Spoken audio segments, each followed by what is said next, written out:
ఆంధ్రప్రదేశ్ వేలమ సంక్షేమ సంఘం రాష్ట్ర అధ్యక్షుడు లగడు గోవిందరావు నేడు విశాఖ విజయ ప్రెస్ క్లబ్ వేదిక ఆంధ్రప్రదేశ్ రాష్ట్రంలో వేలమ సామాజిక వర్గానికి జరుగుతున్న అన్యాయాలు అసౌకర్యాలకు పాత్రికేయుల సమావేశం ఏర్పరచడం జరిగింది. ఆంధ్రప్రదేశ్ వేలమ సంక్షేమ సంఘం రాష్ట్ర అధ్యక్షుడు లగడు గోవిందరావు నేడు విశాఖ విజయ ప్రెస్ క్లబ్ వేదిక ఆంధ్రప్రదేశ్ రాష్ట్రంలో వేలమ సామాజిక వర్గానికి జరుగుతున్న అన్యాయాలు అసౌకర్యాలకి పాత్రికేయుల సమావేశం ఏర్పాటు చేయడం జరిగింది. ఈ సందర్భంగా రాష్ట్ర అధ్యక్షుడు లగడు గోవిందరావు మాట్లాడుతూ ఆర్థిక సామాజిక విభిన్న రంగాల్లో వెలమ సామాజిక వర్గానికి అధిక ప్రాధాన్యత కల్పించాలని, త్వరలో కూటమి ప్రభుత్వం నామినేటెడ్ పోస్టుల్లో వెలమలకి అధిక ప్రాధాన్యత కల్పించాలని, దశాబ్దాలుగా వెలమ సామాజిక వర్గానికి బీసీడీ జాబితా నుండి బీసీఏ జాబితాలోకి మార్చాలని, ఆంధ్రప్రదేశ్ రాష్ట్రంలో అన్ని జిల్లాల్లో వెలమ భవనాలకి స్థలాలు కేటాయించాలని, వెలమ నిరుద్యోగులకు ఉపాధి అవకాశాలు కల్పించాలని, వెలమ రైతులకి 100% సబ్సిడీతో రుణాలు కల్పించాలని డిమాండ్ చేస్తూ అందుకోసం త్వరలో ముఖ్యమంత్రి చంద్రబాబుని రాష్ట్ర మంత్రులతో భేటీ అవుతామని తెలియజేశారు. ఈ కార్యక్రమంలో రాష్ట్ర అదనపు కార్యదర్శి పేదిరెడ్ల సత్యం, కార్యదర్శి శ్రీనివాస్, వైస్ ప్రెసిడెంట్. సంక్షేమ సంఘం ఆధ్వర్యంలో నేడు విశాఖపట్నం డాబా గార్డెన్ విజయ ప్రెస్ క్లబ్ వేదిక ఆంధ్రప్రదేశ్ రాష్ట్రంలో వెలమ సామాజిక వర్గానికి జరుగుతున్నటువంటి అన్యాయ నేపథ్యంలో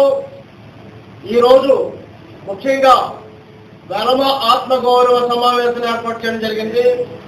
ఆంధ్రప్రదేశ్ రాష్ట్రంలోనూ ఉత్తరాంధ్ర ప్రాంతంలోనూ అత్యధిక జనాభా కలిగినటువంటి వెలమ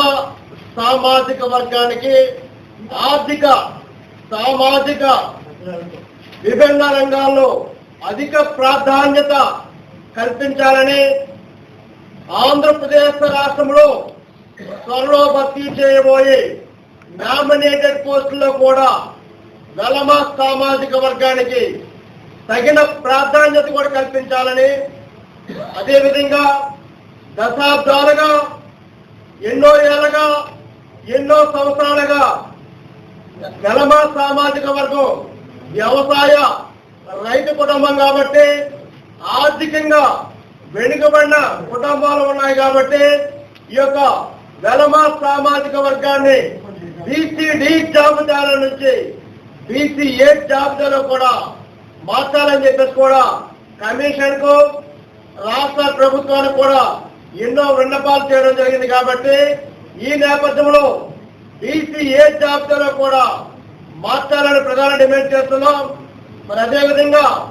వెలమ నిరుద్యోగులకు నైపుణ్యాభివృద్ధితో కూడినటువంటి ఉద్యోగ ఉపాధి అవకాశాలు కూడా కల్పించాలని, ఆంధ్రప్రదేశ్ రాష్ట్రంలో అన్ని జిల్లాల్లో కూడా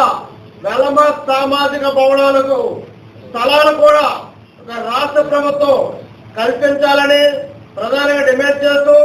పై డిమాండ్ల నేపథ్యంలో త్వరలోనే రాష్ట్ర ముఖ్యమంత్రి శ్రీ నారా చంద్రబాబు నాయుడు గారిని అదేవిధంగా రాష్ట్ర మంత్రులందరూ కూడా భేటీ అవుతామని ఇందు మూలంగా తెలియజేస్తున్నాం.